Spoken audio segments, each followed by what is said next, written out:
Welcome to the Star Citizen Nightbus, a quirky mixture of fact, fiction, and opinion. I'm your host, Alyciana from AlycianasWorld.com. It's been a while since the last Casual Citizen or Nightbus, but I hope to return with at least a monthly pre-recorded show and a monthly in-game event via Twitch.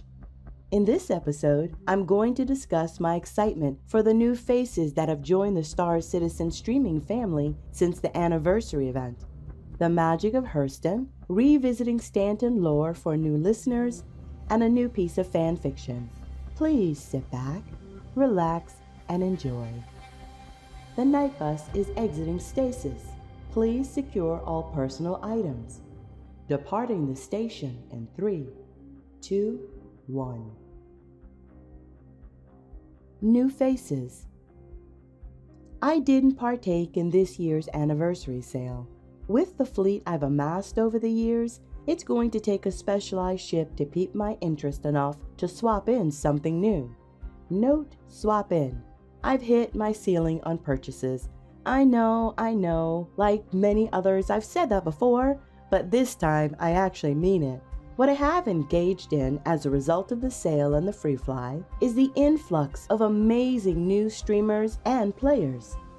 It's easy to spot new and returning players by the questions they ask. I enjoy helping out where I can, sharing information, or giving a ship tour. It's great seeing game chat alive with all these new backers. I've watched more Star Citizen streams since 3.3.5 than I have in a very long time. I like bopping between my longtime favorites, brand new, low viewer count streamers, and the mega Twitch names checking in. I haven't laughed so hard or shouted at the screen as if watching a spine-tingling movie as I have the past couple of weeks. Lyric and crew simply had me in stitches. Giant Waffle was entertaining, and the night they played together, my stomach hurt from laughing. At one point, I was doubled over on the bed, crying at the hilarity. Seeing streams with thousands of viewers that aren't a CIG-hosted event is very exciting. CIG's own Tyler Whitkin, who goes by Xylo, made several appearances on streams. He was a mole on one, turning on his party after arriving at Korea. Another night, he was trying to give Lyric a look at the 600i. Unfortunately, Lyric's fidget jump wiggle everywhere like he's tiptoeing on hot coals playstyle had him glitching into anything and everything an unlucky player could find. At one point, I guess Xylo was over it and not going back for his dead ass, so he used a dev command to drag him from where he'd resurrected at Lorville over to Port Olisar where he'd landed the 600i. Comedy gold. Seeing the ragdoll float up, then disappear out of the Habicube, then land on the pad at Port Olisar. All the while, Lyric is like, "What the fuck, man? Chat, what the fuck is happening?" It was such great fun to watch. Of all the new streamers I've seen taking up the Star Citizen torch, the group that surprised me the most, but in hindsight shouldn't have, are the role players. I don't know why I hadn't considered that they'd come. I knew we'd eventually see Killer and Machinima using the game, but RP streamers? I've never seen them bringing in numbers, even in World of Warcraft, where there are strong RP servers and have been for years. I really enjoyed watching their shows. You can check out the New Faces post on Allie's World for a more in-depth discussion and a list of some of my new favorites. Hurston is magic. As most will realize, Star Citizen is in its alpha development phase. Many of us had hoped things would be moving along a bit faster. There is no shortage of complaints about the plodding and sometimes painfully mundane pace at which features were being added in 2017. And for all the waiting and need for polish eschewed as to why a feature isn't being released for testing, there are still significant bugs on live. Yep, there's no shortage of complaints about CIG, Star Citizen, even among loyal backers, myself included. I spent 2 days and several hours trying to get out of the new city Lorville after 3.3.5 went live. It didn't make me angry. After a while, it was so absurd that it became my own personal minigame, Escape from Lorville. I mean, come on. Players are trapped in the first city and able to get out and explore. I laughed a lot on Twitter, but there were some who didn't find it quite as amusing as I did. So yes, development is taking longer than most of us would like. Bugs hang around for what feels like a long time, even ones that are game-breaking for some. Personally, I refuse to do missions at this point. I'm not a fan of generic checklists to begin with, let alone subject my gaming time to ones that are broken. But all of that melts away in the face of what was delivered in Alpha Patch 3.3.5. Until now, I haven't bothered with clothing or armor because there's no female avatar. Hurston arriving with the first location with breathable atmosphere made me want to walk around in clothes, so I did. It bothered me that my avatar was a guy. It annoyed me that I lost text chat by removing the undersuit. Yet, the magic of Hurston's Loreville and beyond can't be denied. Waking in a semi-interactive habicube. A landing hangar bristling with activity. Departing during the day to see the cityscape. Leaving at night is like seeing Paris lights. Alone on a dragonfly surfing sand dunes in the dark. Until the Loreville Business District, we've only seen the low economy, grunge, and utilitarian environments in the game, beyond those who got to see the Mile High Club, of course. With this expansion to the city, we're seeing a different aesthetic, and it's a welcome change. While gold and glitz isn't my thing in particular, it does serve to remind us that we will also have architectural, ambiance, and design variety based on a zone's economy and wealth. The breathtaking view when you exit the yellow line into the Hurston building is an impressive feat. It's coming together now. We can see it, feel it, it's just around the bend.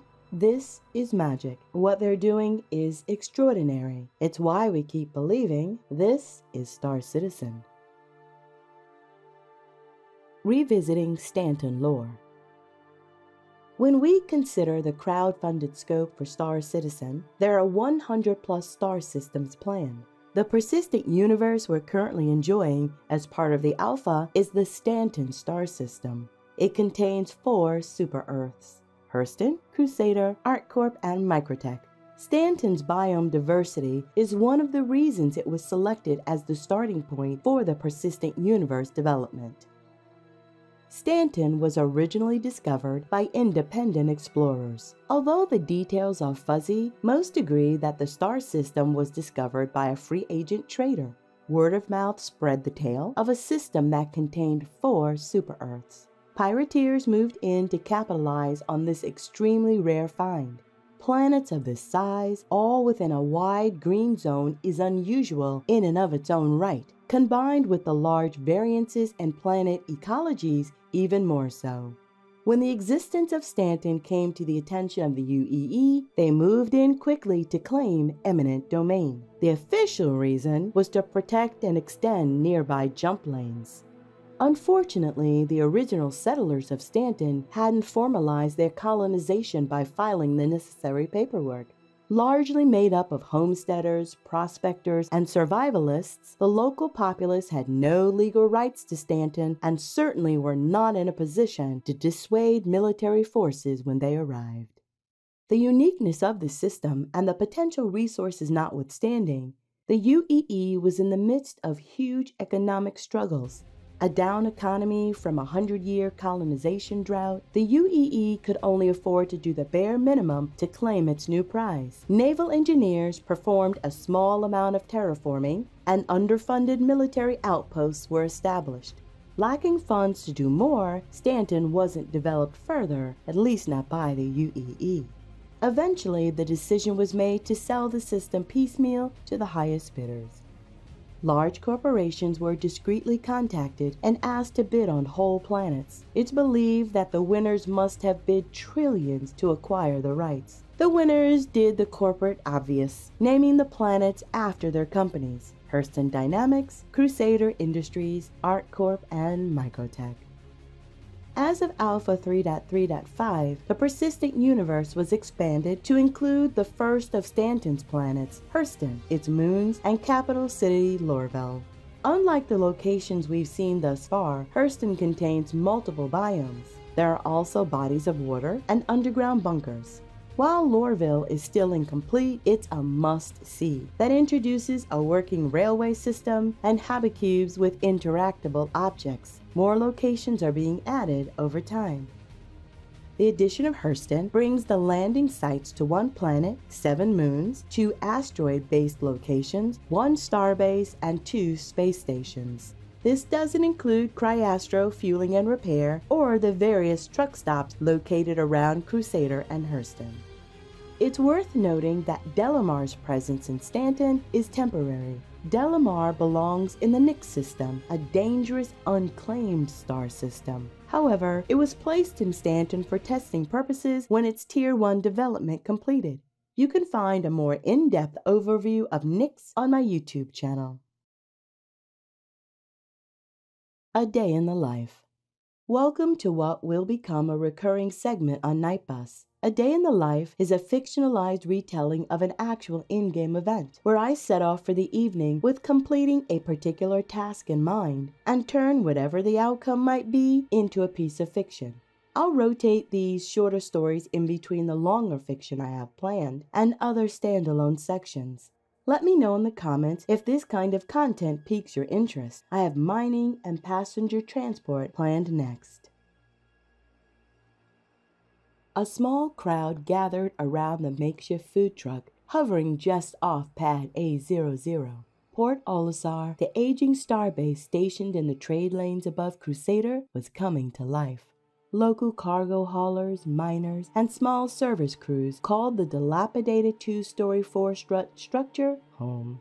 Its drab green walls, peppered with vending machines and Spartan habicubes, were a convenient distance between Hurston and the Aron Halo asteroid belt. More importantly, it was demonstrably cheaper than the flea-ridden low-rent apartments on Hurston. Rusty Delmaco's food truck, a steel-gray freelancer with pale blue racing stripes, was pockmarked with dents and scratches. He'd parked the stern of the ship facing the long side of the landing pad. The ramp was down and touching the landing pad just enough to allow customers to enter on foot. This was Rusty's way of avoiding landing fees, which helped him keep his merchandise as cheap as possible. If security came by, he closed up for a time, moved to a different pad, and reopened when the coast was clear. Rinse and repeat every day until he was sold out. Scratching out a living in the bottom tier of Stanton often required skirting the rules and being inventive. Charles was a soft-spoken loner with few acquaintances. He wore his age well. At 44, he was clean-shaved with a thick mop of brown hair. Most people mistook him for in his 30s. Recently, however, he'd started noticing frown lines at the corner of his eyes and creases on his forehead. Shuffling forward at the back of the line to enter Rusty's, he opened up his mobi-glass and flipped to the cash flow app. The app showed a graph with 2 lines, a green line showing his revenue and a red one for expenses plotted across 16 weeks. 12 of the weeks were actual activity, followed by a 4-week projection. Charles let out a breathy groan that fogged up the faceplate of his helmet. The green line was in a gradual but steady decline. Seeing it right in front of his eyes, there was no denying the eventuality. Even though the red line of his expenses was flat, the projection showed that the green line for his income would fall below his expenses within the next 2 weeks. "Shit," he exclaimed to himself and bumped into the person in front of him. Without looking up, he used a hand gesture to say, "Sorry." Consumed by his predicament, he continued to shuffle forward, his eyes focused on his dwindling cash flow. His head popped up when the person in front of him gave him a friendly punch on the arm. He saw the man mouth his name in an exaggerated fashion. Dropping out of his fog of concentration, he realized it was Clevin. Clevin pointed to his mobi-glass and tapped 2 fingers toward his mouth on the helmet, a common gesture indicating that he wanted to talk in a private channel. Charles nodded. A second later, Clevin's voice echoed in Charles's helmet. "Charlie! Haven't seen you in a bit. How's it hanging, man?" "It's hanging, same old," Charles replied, his voice trailing off at the end. Yeah? Good to hear. Making a gesture of a big belly, Clevin asked, "How's the fam? Still on Hurston?" Charles nodded. Must be nice having him close by. Remembering an all too recent conversation with his wife, Celeste, Charles hesitated. The way things were looking, they discussed giving up their one-room flat on Hurston and using those funds to upgrade Charles's ship to a model with living accommodations. This would allow them to consolidate down to one lease payment a month and give Charles the opportunity to go after larger payloads. Charles had been solidly against the idea of dragging his family around like hobos, while Celeste preferred it to the risk of losing the ship or having an eviction notice on their UEE record if they couldn't keep up with the rent. Of course, they were just rumors, she hoped, but she'd heard of families being snatched up by Hurston and forced into slave labor schemes until the debt was paid off. The mere idea chilled her blood, she told him. She also didn't want him pressured into going back to work for Hurston, to be permanently maimed at one of the factories or weapon testing ranges. Sure, times were hard and precarious freelancing in Stanton. This way, however, they at least had a small amount of control over their lives, she'd urged. It also made the possibility of paying off the loan on his ship more attainable. In turn, that would end the restriction on them leaving the system, a condition of their loan agreement. Returning from his reverie, Charles realized he hadn't replied. He cleared his throat. Yeah, doing good. Yeah, thanks for asking." The pair were walking up the ramp and into the food truck. He grunted. "Bills is alls. Same shit, different decade." Smelling food, Charles's stomach grumbled loudly. Make your own carton of noodle stations lined the side walls of the cargo bay. On the left, the noodles were accompanied by a variety of vegetables, tofu, and toppings. On the right, cheap cuts of fatty meat strips were available for an additional cost. The back wall had racks of pre-mixed cartons that were mostly broth with a sprinkling of noodles, vegetable scraps, and a stale biscuit. Charles broke off from the conversation and headed for the back wall. He grabbed a carton, biscuit, and walked to the coffee station. Clevin followed behind him. "Really, man?" Clevin asked, gesturing at Charles's food choice. "That bad, huh?" He continued when Charles made no reply. As if it were necessary, which it wasn't, he leaned in and whispered, "Wait here a sec. Sorry, but I gotta get something real to eat. I have a tip for you." "What kind of tip?" "Just hang for a sec. Let me get something and we'll talk." Charles furrowed his eyebrows and checked the time on his Moby. "I gotta get going. My quota for the day is pressing." "It'll be worth the wait," Clevin promised. Over his shoulder, he said, "Meet you outside in a few." Charles shrugged his shoulders as he walked toward the cashier, who swiped his card. Then he shuffled down the ramp and waded off to the side of the growing crowd. Back on the landing pad, Charles scanned the area around the pad, wondering when station security would show up. The crowd was twice as large now. They'd get wind of it shortly, and he'd just as soon not be around for it. Besides, he had a list of possible hauling jobs to follow up on. He really didn't have time for Clevin and his schemes. Clevin was a nice guy, chatty and sometimes overly helpful. He made a living with his fingers in as many pies as he could in and around Stanton. Not all of his ventures were legal, or as Clevin liked to say, they could be interpreted as illegal in a certain light. This was followed by a Cheshire cat grin and a wink. Charles chased down the last bite of his rock-hard biscuit with a final swig of soup and decided he'd be on his way. He turned and headed back toward the station to have his ship retrieved from storage. Charles was at the airlock when Clevin caught up to him. Panting, he said, "Hang on, man. I want to help you out a little." Leaning over wheezing, he continued, "I know, you're straight up kind. Admire that and all. This is legit. Just free," he did free in air quotes, "tip, okay? Nothing more." Charles considered him and felt a bit bad about bolting, but time was money in his world. "Sorry, in a hurry to get rolling. I need to get my grind on today. I have to come out on top within the next couple of weeks." "Trust me, man, I hear ya. Nothing more than a tip. It's solid, but gotta move on it fast." Clevin pulled Charles to the side as others approached the airlock. "There's going to be an overstock of medical supplies here around 1300 hours. Should be enough stock that it will last for a bit, but not long. He did a thumbs-up move. Coincidentally, the planned delivery of medical supplies for that death-trapped Grim Imperial is, Kevin smiled and gave Charles an exaggerated wink, going to be a few days late. Not that anyone's dying over there. Its supplies get turned into other stuff. He made a motion of jabbing himself in the arm and sniffing something off his hand. Charles interrupted Kevin's growing performance. How the hell do you know? Waving his hands, he added, forget it. Don't want to know? Don't want any kind of trouble. What trouble? You ain't cooking the stuff or converting it. You're just hauling supplies. What folks turn it into after that ain't your problem. I don't know, man. What's to know? Just buy medical crates from Olisar, ferry them over to Grim. Profit. But you gotta move quick. The favorable pricing ain't gonna last. Charles wrung his hands, tilted his head, and stared at Kevin without speaking. An uncomfortable silence developed. This is legit on your end. One freebie piece of information. Throwing up his hands, 2 cartons of noodles dangling in the left, Kevin added, use it or not, man. Use it or not. Charles inhaled and at that moment made his decision. Okay, thanks, man. I do appreciate it. I'll refuel in advance.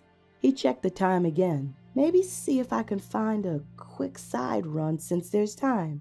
Sounds good. Just make sure you're at a purchase kiosk by 1300 and this won't fail. He reached out his fist for a bump and Charles obliged. Thanks, man. For real, Charles said. Looking at his cartons of food and wiggling his eyebrows, Kevin said, cool. I'm starved. Gotta run to appointments. Stay safe out there, bro. At precisely 12:45, Charles was standing at a trade and commodities console at Port Olisar. 2 other customers were waiting nearby. He pretended to be checking prices and fiddled around with the machine to prevent losing his spot. Noticing that he was still on the console, the admin asked if he needed any help, to which Charles lied that he was setting up a large variety load. The admin said something under his breath, but turned away. While biding his time, Charles had already decided to approach this cautiously.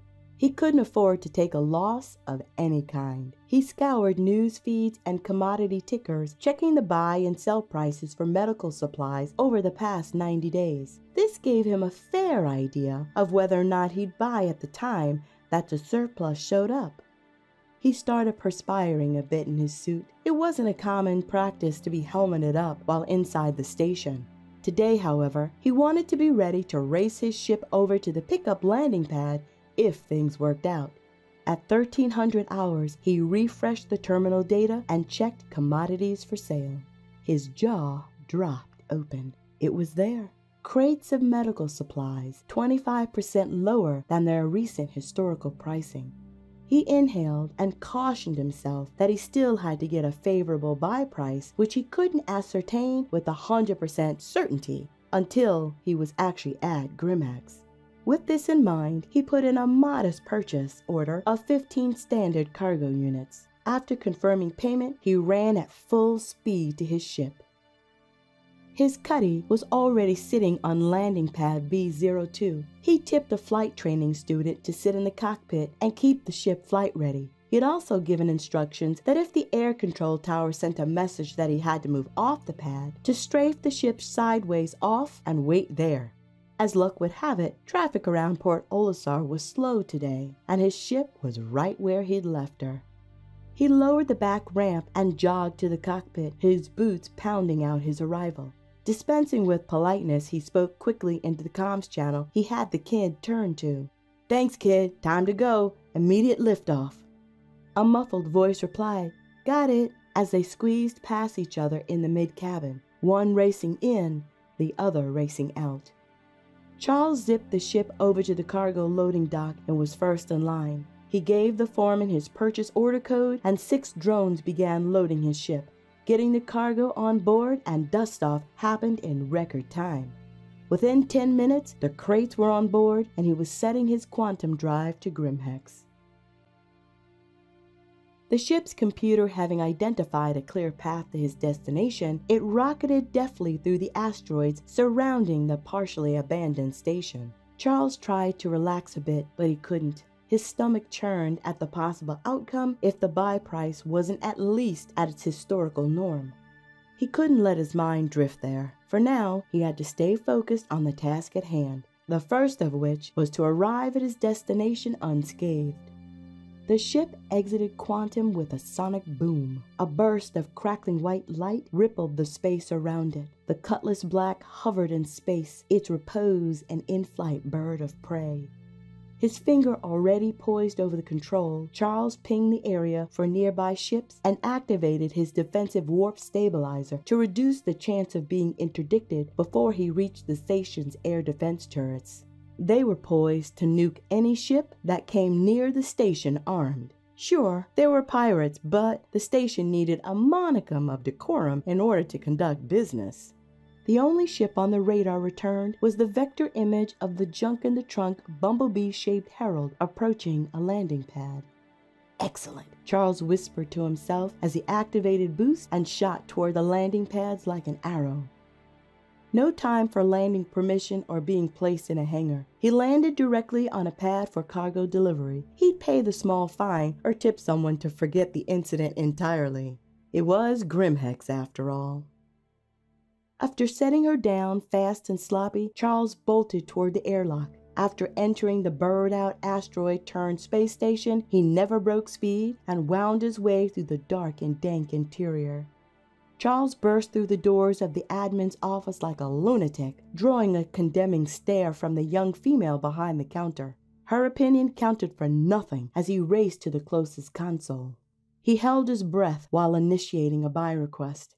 He entered the SCU he was carrying, and his eyes bulged when the price was displayed. It was up by 10%, on top of the fact that he'd purchased at a 25% discount. His heart was racing. He pressed confirm, but didn't exhale until the final confirmation screen displayed. He clicked OK and logged off the system. Holy shit, it was a legit tip. He had to make another run. This kind of profit could give him enough breathing room to keep his family on Lorville while continuing his search for a consistently profitable trade route, or, better, a long-term contract. Okay, one more, he told himself, as he ran at breakneck speed to repeat the delivery. When he returned to Port Olisar, the buy price was still the same. He doubled his purchase order. Loading him up the second time had been slower, much to his alarm. The station was hitting full throttle, with ships coming and going on all sides. His gut unknotted when he was back in the air with the second load, and he breathed a sigh of relief when he arrived again safely at Grimhex to find the buy price was still favorable. It was only 5% above normal this time, but still a good deal. He'd also noticed on the second trip that more ships were now lining up to make deliveries. This would consume valuable time during each run. Combined with the dropping price, he couldn't and wouldn't risk more than just one more trip. Back at the Trade and Commodities office on Port Olisar, Charles was greeted with a line of other haulers using the consoles and conducting business.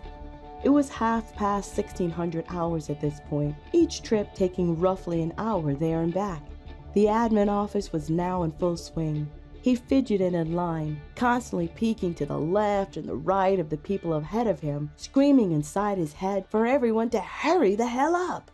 By the time he reached the console, crates of medical supplies were only 10% discounted from their normal price. Shit. He'd already decided this was his last trip, and this confirmed it. He squared his shoulders and purchased a full cargo bay's worth. Final trip. He inhaled deeply, filling his lungs to capacity, and ran back to his ship. Sitting in the cockpit, waiting for his turn to pull into the loading dock, was pure torture. He constantly refreshed the price ticker app on his MobiGlass, but there was always at least an hour lag in pricing updates. He was still okay if the current price was 3% above the normal payout. When the crates were loaded, he bolted like a bat out of hell, dinging a drone that was drifting past him. A flying infraction popped up on his HUD. Fuck it, he'd pay the fine later. He was giddy with relief to find a free console available when he dashed into the admin office on Grimhex. He could breathe now and began to feel excited about calling Celeste with the news. But wait, something must be wrong with the terminal. Medical supplies were missing from the cell screen. He hopped to the next one, and the same thing happened. He called out to the clerk, "Hey, these consoles are glitching out." "Let me take a look," the clerk said, as she came from around the counter to stand beside him. She was a petite redhead, dressed in a midnight blue jumpsuit. "Oh, that? Yeah, it's a glitch. Should be fixed in the next software update." Ugh. Charles let out a sigh of relief. When we're no longer buying an item, it should be listed in gray text and have a stocked indicator beside it instead of just disappearing altogether. Charles's ears rang like a gong was being pounded at the base of his skull. What? The clerk turned to him and smiled patiently. "What you looking for?" she asked. "Med supplies."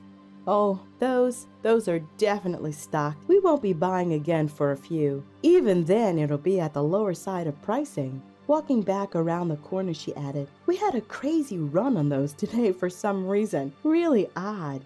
Definitely all stocked up," she said, accentuating the word all. Charles stood with his mouth hanging open, helmet cupped in the crook of his arm. He couldn't speak. He couldn't think. The clerk tilted her head. "Are you okay? Can I get you a water?"